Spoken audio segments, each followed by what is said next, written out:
నమస్తే welcome to non stop news. రోజంతా బిజీగా ఉన్నారా? న్యూస్ అప్డేట్స్ మిస్ అయ్యారా? Don't worry. బ్రేక్స్ లేకుండా బోర్ కొట్టకుండా నాన్ స్టాప్ న్యూస్ ప్రతిరోజు రాత్రి 9 గంటలకు. నేను ఈశ్వర్, నేను కవిత. ముందుగా టుడేస్ టాప్ హెడ్లైన్స్ చూద్దాం.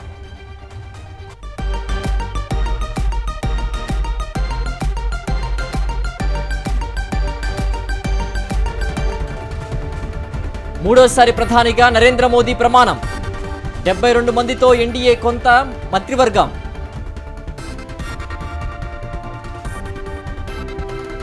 నరేంద్ర మోదీకి వైఎస్ జగన్ శుభాకాంక్షలు. మూడోసారి ప్రధానిగా బాధ్యతలు స్వీకరించడంపై అభినందనలు.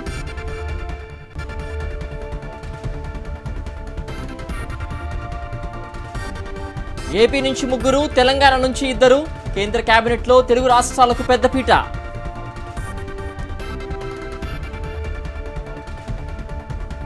ఏపీలో ఆగని టీడీపీ అరాచకాలు. అధికారం అండతో దాడులు చేస్తున్నారని వైఎస్ఆర్సీపీ నేతల ఆగ్రహం.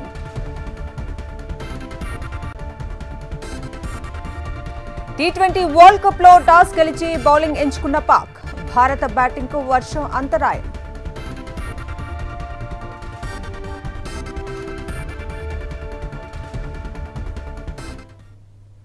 అప్డేట్ చూద్దాం. భారత ప్రధానిగా ప్రమాణ స్వీకారం చేశారు నరేంద్ర మోదీ. వరుసగా మూడవసారి ప్రధానిగా ప్రమాణ స్వీకారం చేశారు. రాష్ట్రపతి ద్రౌపది ముర్ము మోదీతో ప్రమాణ స్వీకారం చేయించారు. స్వతంత్ర భారతంలో నెహ్రూ తర్వాత వరుసగా మూడవసారి ప్రధాని అయిన రికార్డును మోదీ సొంతం చేసుకున్నారు.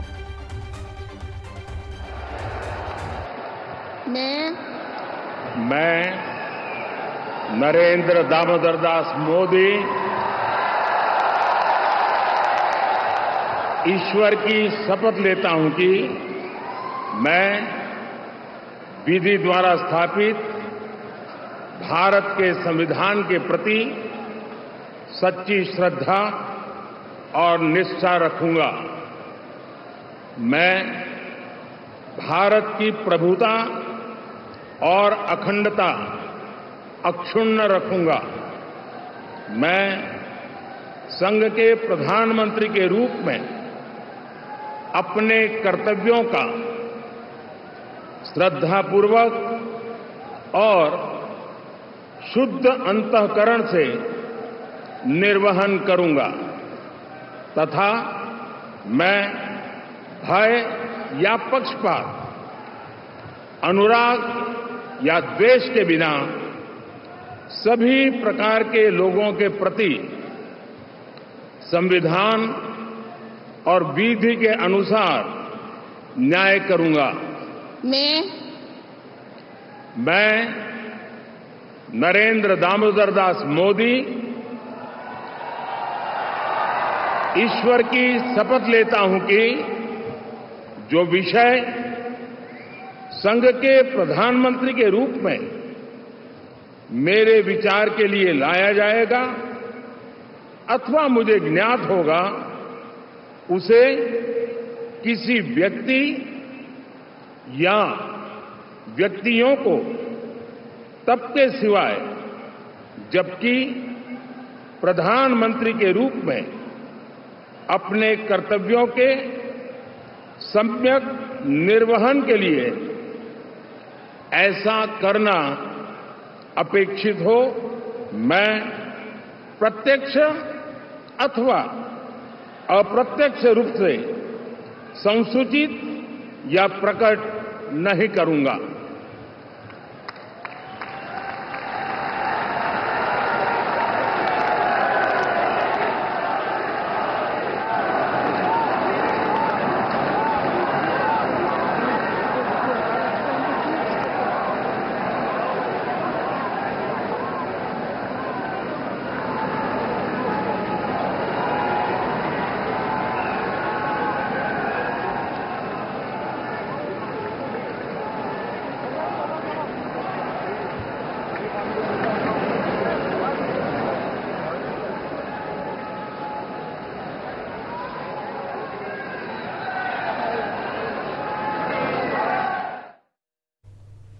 మోదీతో పాటు కేంద్ర మంత్రులుగా రాజ్నాథ్ సింగ్, అమిత్ షా, నితిన్ గడ్కరీ, జేపీ నడ్డా, శివరాజ్ సింగ్ చౌహాన్, నిర్మలా సీతారామన్, జయశంకర్, మనోహర్ లాల్ ఖట్టర్, జేడీఎస్ నుంచి కుమారస్వామి, పీయూష్ గోయల్, ధర్మేంద్ర ప్రధాన్, జితిన్ రామ్, రాజీవ్ రంజన్ ప్రమాణ స్వీకారం చేశారు.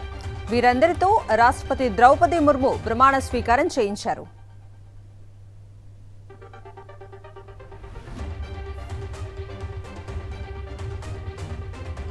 ఏపీలో ముగ్గురికి మంత్రి పదవులు వరించాయి. కేంద్ర మంత్రిగా ప్రమాణ స్వీకారం చేశారు రామ్మోహన్ నాయుడు. రాష్ట్రపతి ద్రౌపది ముర్ము ఆయనతో ప్రమాణ స్వీకారం చేయించారు.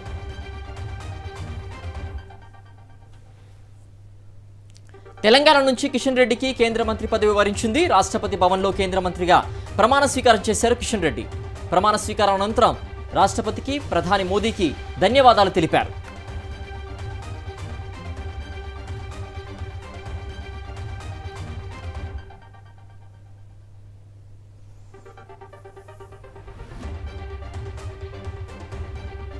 మోదీ కేబినెట్లో 27 మంది ఓబీసీలకు, 10 మంది ఎస్సీలకు, 5 ఎస్టీలు, 5 మైనారిటీలకు చోటు దక్కింది. 30 మందికి కేబినెట్ హోదా ఇచ్చారు. 5 సహాయ మంత్రులు, 36 మంది సహాయ మంత్రులుగా ప్రమాణం చేశారు. మోదీ కేబినెట్లో 43 మందికి గతంలో కేంద్ర మంత్రులుగా పనిచేసిన అనుభవం ఉంది. 23 మందికి రాష్ట్రాల్లో మంత్రులుగా పనిచేసిన అనుభవం ఉంది. మిత్రపక్షాలకు 11 కేబినెట్ పదవులు దక్కాయి.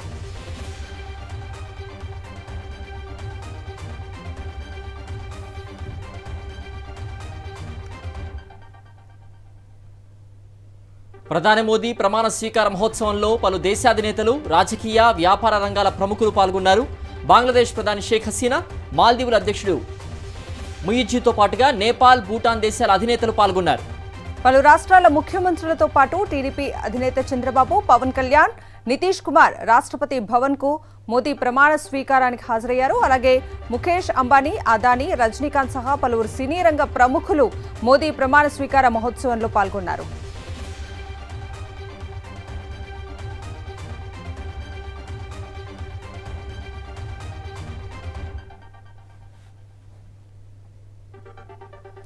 ప్రధాని మోదీకి వైఎస్ఆర్సీపీ అధినేత వైఎస్ జగన్ శుభాకాంక్షలు తెలిపారు. దేశ ప్రధానిగా 3వసారి ప్రమాణ స్వీకారం చేసిన మోదీకి హృదయపూర్వక అభినందనలు తెలిపారు.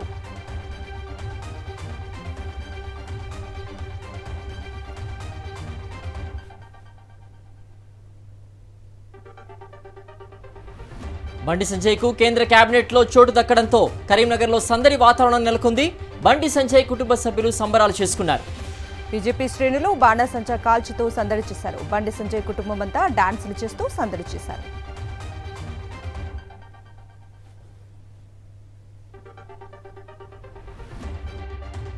బీజేపీ తెలంగాణ సారథిగా ఈటెల రాజేందర్ని నియమిస్తారని తెలుస్తోంది. రేపు అధికారిక ప్రకటన వెలువడే అవకాశం ఉంది. రేపు ఉదయం అమిత్ షాతో భేటీ కానున్నారు ఈటెల రాజేందర్.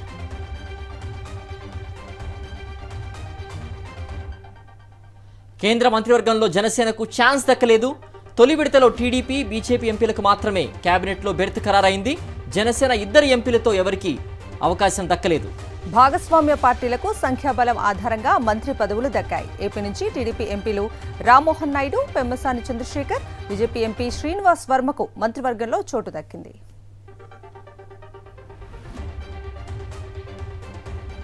కేంద్ర మంత్రివర్గంలో ఎన్డీఏ మిత్రపక్షం ఎన్సీపీకి చోటు దక్కలేదు. కేబినెట్ భర్తీ కోసం పట్టుబట్టింది అజిత్ పవార్ పార్టీ. స్వతంత్ర హోదాలో సహాయ మంత్రి పదవి ఇస్తామని బీజేపీ హైకమాండ్ స్పష్టం చేయడంతో మంత్రివర్గంలో చేరకూడదని నిర్ణయం తీసుకుంది ఎన్సీపీ. అజిత్ పార్టీ నుంచి ప్రఫుల్ పటేల్ మంత్రివర్గంలో చేరుతున్నట్లు తొలుత వార్తలొచ్చాయి. అయితే చివరి నిమిషంలో తాము కేంద్ర కేబినెట్లో చేరటం లేదని ప్రకటించారు అజిత్ పవార్. కేబినెట్ హోదా ఇచ్చినప్పుడే తీసుకుంటామని స్పష్టం చేశారు. का हमें मैसेज आया कि हम इंडिपेंडेंट चार्ज जैसा हमारे शिंदे साहब की पार्टी को दिया है वैसा एक मेंबर लेना चाहते हैं। तो आप सभी को पता है, पूरे देश को पता है, प्रफुल्ल पटेल साहब उन्होंने कैबिनेट मिनिस्टर के नाते बहुत दफ़ा सेंट्रल में काम किया है और कैबिनेट मिनिस्टर होते हुए फिर इंडिपेंडेंट चार्ज लेना हमें ठीक नहीं लगा। इसीलिए हमने बताया कि हम रुकने के लिए कुछ दिन के लिए तैयार है, लेकिन हमें कैबिनेट मिनिस्टरशिप चाहिए। तो ये सुनने के बाद वो बोले ठीक है, और फिर उन्होंने जो ऑफर की थी इंडिपेंडेंट चार्ज की वो हमने नकार दी। తిరుపతి జిల్లా శ్రీకాళహస్తిలో కొందరు వ్యక్తులు విధ్వంసం సృష్టించారు. జగనన్న నవరత్నాల నిలయంలో శిలాఫలకాలను, కొన్ని విగ్రహాలను ధ్వంసం చేశారు. జయకృష్ణ యాదవ్, ప్రవీణ్, దుర్గా ఈ దుశ్చర్యకు పాల్పడినట్లు అనుమానిస్తున్నారు. ఘటనా స్థలికి వెళ్లి పోలీసులు విచారణ చేపట్టారు.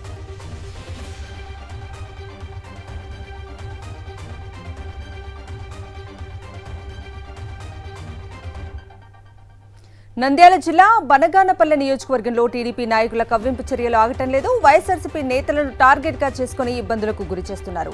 కొలిమిగుండ్ల మండలం కనకాద్రిపల్లిలో వైఎస్ఆర్ కాంగ్రెస్ పార్టీ సానుభూతి పరుల ఇండ్లకు మంచినీటి కనెక్షన్ను బంద్ చేశారు.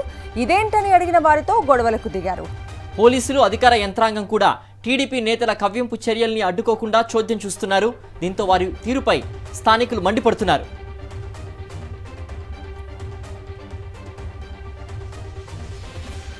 విజయవాడ సెంట్రల్ నియోజకవర్గంలో టీడీపీ కార్యకర్తలు రెచ్చిపోయారు. శనివారం అర్ధరాత్రి అజిత్ సింగ్ నగర్ లూనా సెంటర్లో వైఎస్ఆర్సీపీ కార్యకర్త భాషకు చెందిన టైలరింగ్ షాపులపై దాడి చేశారు. టీడీపీ శ్రేణుల దాడిలో 2 టైలరింగ్ షాపులు ధ్వంసమయ్యాయి. టైలరింగ్ మిషన్లు, టీవీ, ఫర్నిచర్ ధ్వంసం చేశారు టీడీపీ కార్యకర్తలు. బాధితుడు పోలీసులకు ఫిర్యాదు చేశారు. టీడీపీ కార్యకర్త వేల్పుల విజయబాబుతో పాటు మరికొంతమంది వ్యక్తులు ఈ దాడికి పాల్పడ్డారని పోలీసులు గుర్తించారు. 6గురిపై కేసు నమోదు చేశారు అజిత్ సింగ్ నగర్ పోలీసులు.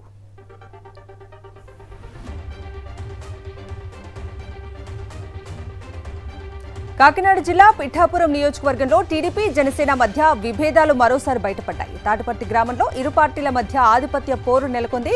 అపర్ణాదేవి ఆలయ బాధ్యతలు జనసేన నాయకులకు అప్పగించింది గత పాలక కమిటీ. ఈ విషయంలో టీడీపీ జనసేన మధ్య ఘర్షణ తలెత్తింది. ఘటనా స్థలానికి చేరుకుని ఇరు వర్గాలను చెదరగొట్టారు పోలీసులు.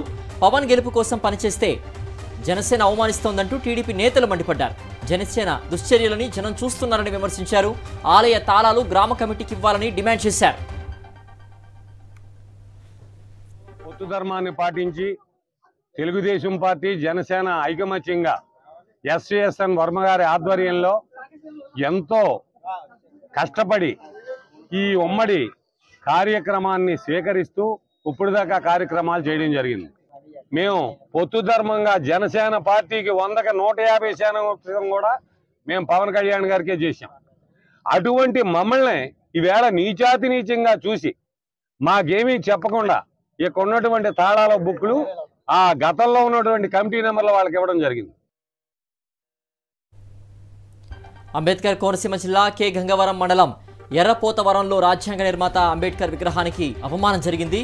ఆయన విగ్రహానికి గుర్తు తెలియని వ్యక్తులు చెప్పుల దండ వేశారు. అంతేకాదు అంబేద్కర్ను మాలలను కించపరుస్తూ లేఖ రాసి విగ్రహానికి తగిలించి వెళ్లారు. అంతేకాదు రాజ్యసభ సభ్యుడు పిల్లి సుభాష్ చంద్రబోస్, ఎమ్మెల్సీ తోట త్రిమూర్తులు, పిల్లి రాంబాబులను అవమానపరుస్తూ లేఖలను రాశారు. అంబేద్కర్ను అవమానపరిచిన వారిపై తక్షణమే చర్యలు తీసుకోవాలని దళిత సంఘాలు కోరుతున్నాయి. దీనిపై ఆందోళనకు సిద్ధమవుతున్నారు దళితులు. ఈ ఘటనపై పోలీసులు దర్యాప్తు ప్రారంభించారు.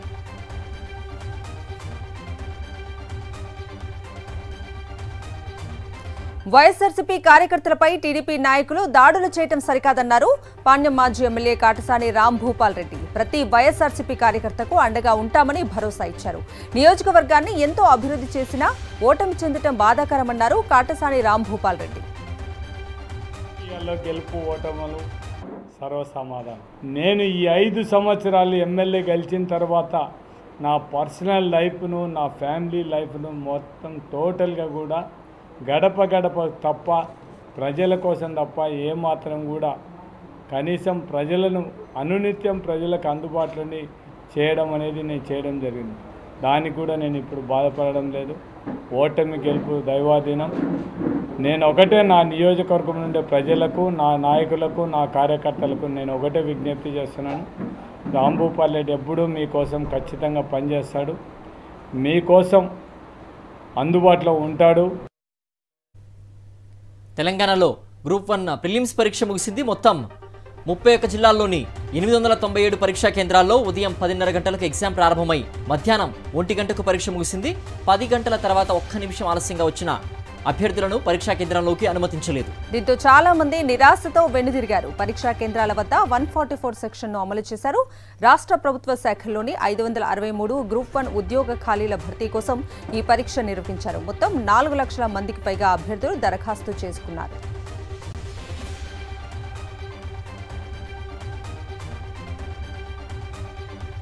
వ్యవసాయాన్ని ప్రభుత్వం చిన్నచూపు చూస్తుందని మాజీ మంత్రి హరీష్ రావు ఆగ్రహం వ్యక్తం చేశారు.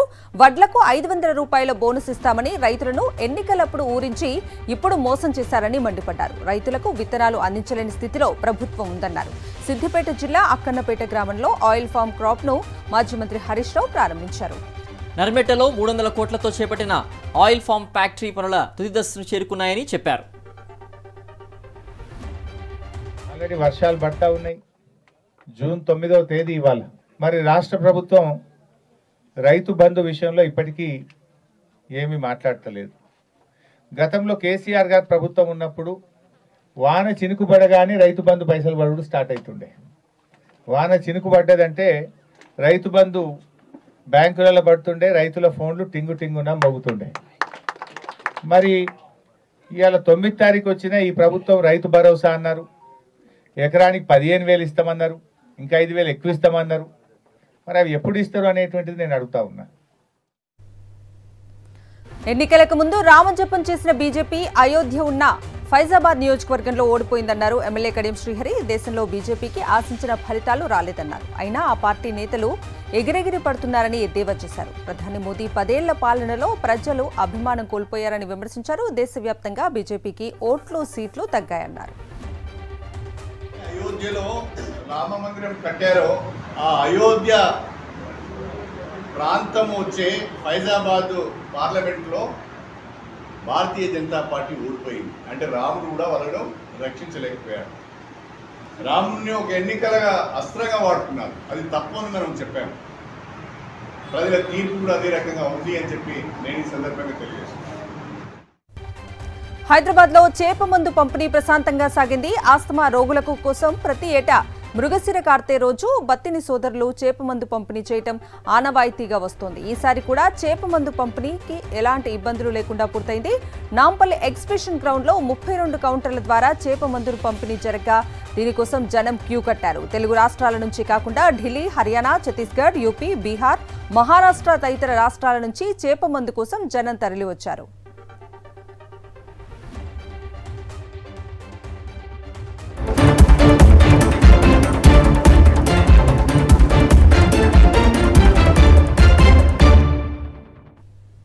నీట్ యూజీ పరీక్షల్లో అవకతవకలు జరిగాయని కాంగ్రెస్ అగ్రనేత రాహుల్ గాంధీ ఆరోపించారు. విద్యార్థుల తరఫున ఇదే అంశంపై పార్లమెంట్లో గళమెత్తుతామని స్పష్టం చేశారు. నీట్ పరీక్షల్లో లోపాల కారణంగా సుమారు 67 మంది ప్రథమ ర్యాంక్ రావడంపై ఆరోపణలు వెల్లువెత్తుతున్నాయి. ఈ ఆరోపణల నేపథ్యంలో రాహుల్ గాంధీ ట్విట్టర్ వేదికగా స్పందించారు.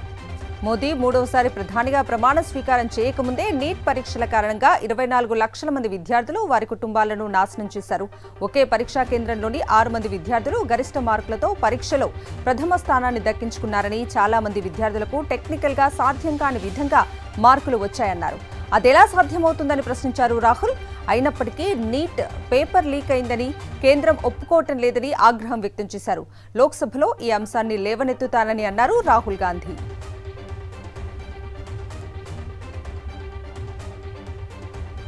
జమ్మూ కాశ్మీర్లో ఘోర రోడ్డు ప్రమాదం జరిగింది. యాత్రికుల బస్సు ఒకటి లోయలో పడింది. ఈ ప్రమాదంలో 10 మంది యాత్రికులు ప్రాణాలు కోల్పోయినట్లు తెలుస్తోంది. ఈ ఘటన రియాసీలో చోటు చేసుకుంది. ఉగ్రవాదులు కాల్పులు జరపడంతో బస్సు అదుపు తప్పి ఈ ప్రమాదం జరిగినట్లు పోలీసులు అనుమానిస్తున్నారు. సమాచారం అందుకున్న పోలీసులు, సైన్యం, పారామిలిటరీ బలగాలు ఘటనా స్థలానికి చేరుకుని సహాయక చర్యలు చేపట్టాయి. ఘటనపై దర్యాప్తు ప్రారంభించాయి.